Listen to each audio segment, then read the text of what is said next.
all these people. I know. Thanks for joining us, you guys.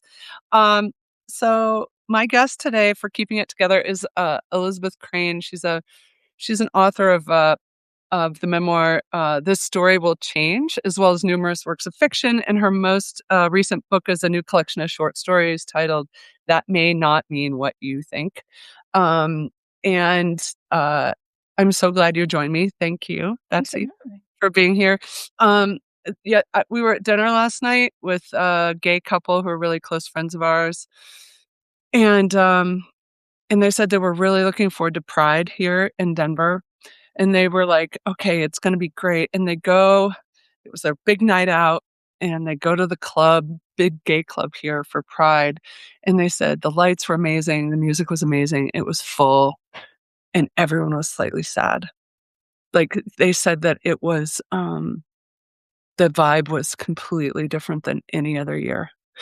And, and it just kind of felt devastating to me. Did So they specifically have a sense of why? I mean, it's not hard to imagine why, but did they specifically feel like there was a particular reason? I think it was just everything that's going on, all the stuff that we're taking in and, which I won't detail here because every time it takes over my conversations, I feel really resentful that it did so. It so I won't go into it. We all know what the reasons are, Yeah. but Yeah. that is exactly the kind of thing that made me wanna start this series of, like, Right. okay, let's remind each other Right. that the world is, so much bigger than that, like, here's the world and what's going on politically in the United States is like this much of the world, It's and I need crazy. the reason I started this is, I get pretty devastated, and I wanted reminders of what the world really Yeah. is. I mean, it's I have more than a few times found myself crying at the news. Yeah. Yeah, Yeah. yeah, yeah. So what do you have for me today, Betsy? Well, so this it's funny, like, so I just finished my friend Emily Rapflack's book, called I Would Die. It's called I Would Die If I Were You. And the subtitle is Notes on Art and Truth Telling. And she's an amazing writer and human. I want to say she's also a graduate of Harvard Divinity School. She's a brainy gal, but she's Yeah. also, like, super real and down to earth, and Mhm. I'll frame this little section that I chose, by just saying that her it's, like, part of her personal story. The reason that it's titled this is because she had a child die of Tay-Sachs at age 3, and Mm. that was the kind of thing that people said to her. Like, all kinds of bananas things, and they've been saying things like that to her actually since she was 4 because she's an amputee, and she was actually, like, Mhm. her first book is called Poster Child because she was literally the poster child for, muscular dystrophy, I wanna say. I don't wanna get that Oh wrong. my god. Yeah, but so she's a badass, and she's really straightforward and, funny as hell, uh, and so there's a lot of, like, I mean, it's funny because so when I picked this up yesterday, I was like, "Oh, how am I gonna choose, like, which one of these Oh, subsections wow. that I marked while I was reading it?" And the book fell open, and I'm Yeah. not like a, you know, magic whatever. Yeah, not at all.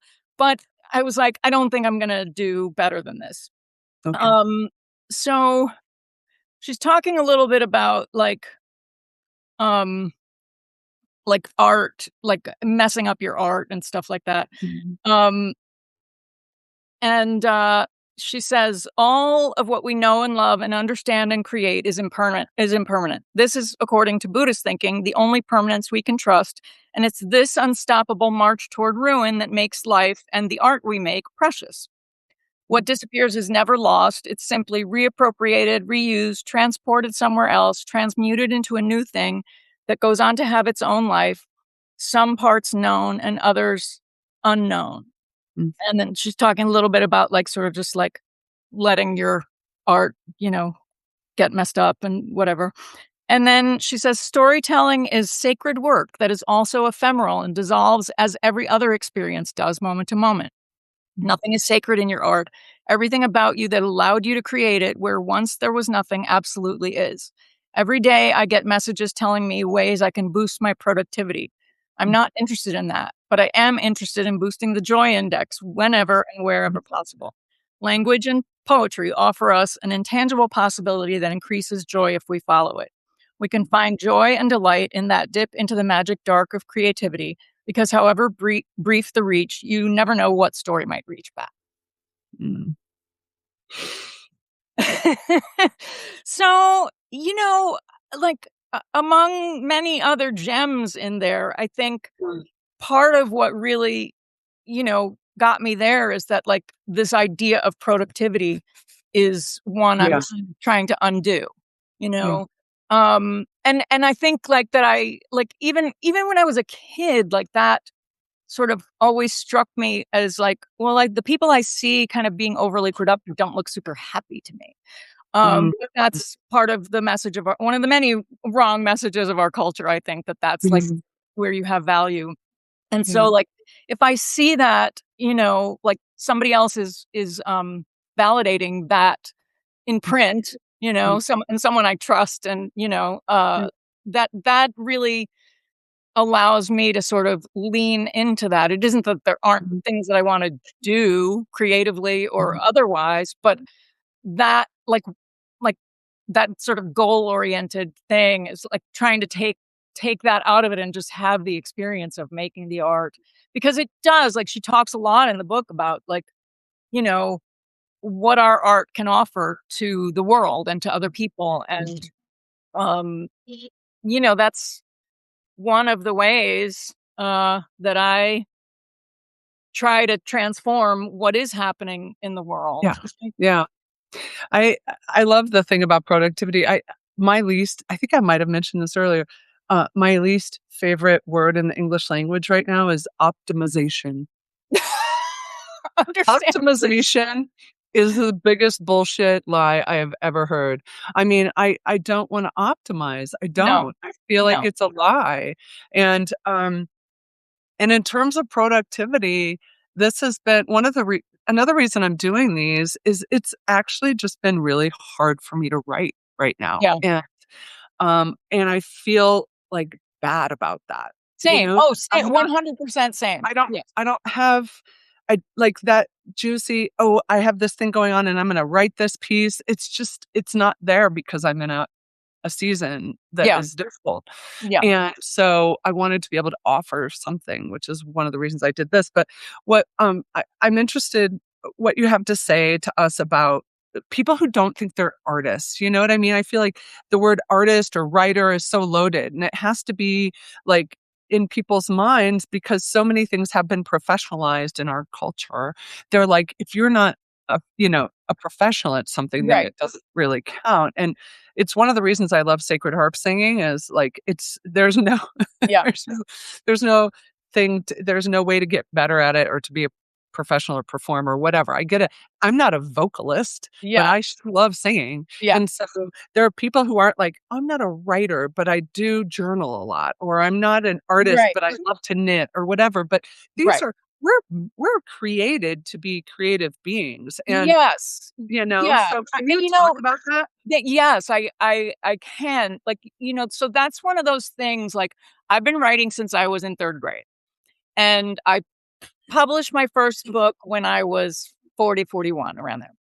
Yeah. And I was always writing in that time. And, you don't like, I think I had some understanding, like, I don't know how it's gonna shake out, in terms of, like, a career or whatever. I knew what it meant to me, and I knew that, like, it was always in the back of my mind, like, Mhm. this is something that I can always do. I did it at job, like, while I was like, working at a talent agency, I was like, if I was at a slow desk, I would write, or any time, you know, I was always writing, and I just knew that if I didn't make a living at it, it was still an art form that I could practice Yeah.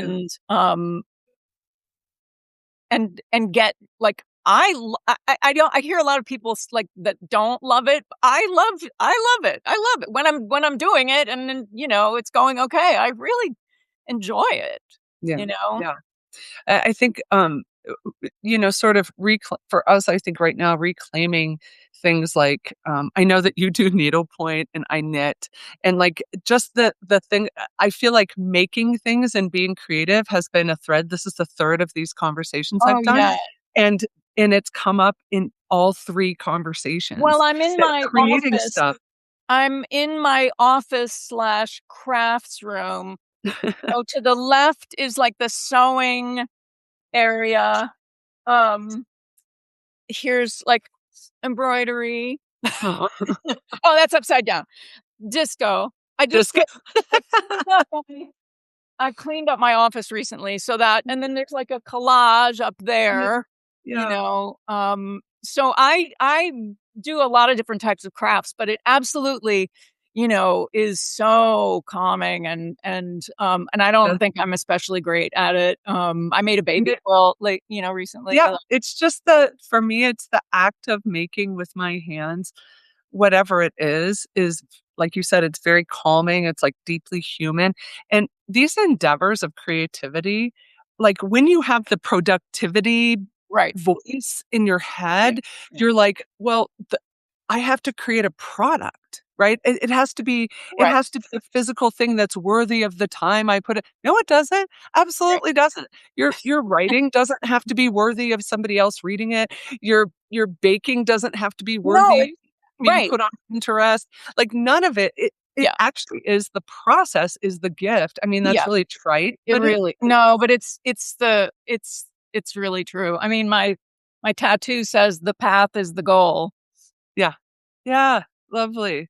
I feel like, I don't know, I just feel like I constantly have to push against the dominant narratives that we're fed all the It's I mean, time. it's a I yeah, I mean, I feel like the last 10 to 15 years of my life is just like unlearning all of those things, and like trusting the instinct that I always had to push back on those for myself and sometimes in the world, you know? Yeah, yeah.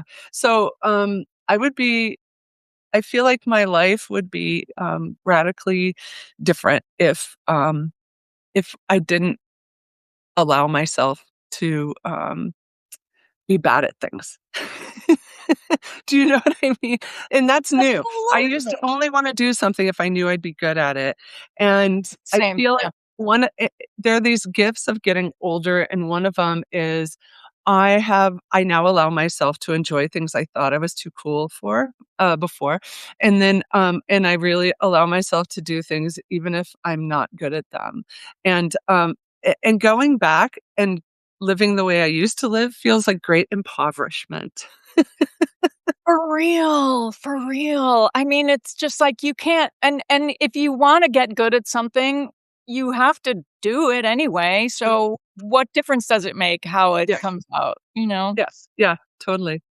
Oh my gosh. Okay, I'm gonna stop us because we're almost at 15 minutes, and that's my discipline with these, and I wanna thank everyone for joining us, and thank you, Betsy, for, Thanks for that having little talk. Can you tell us again the name of the book and the author that you were reading from? Yes, it's called "I Would Die If I Were You" by Okay. Emily Rapp Black.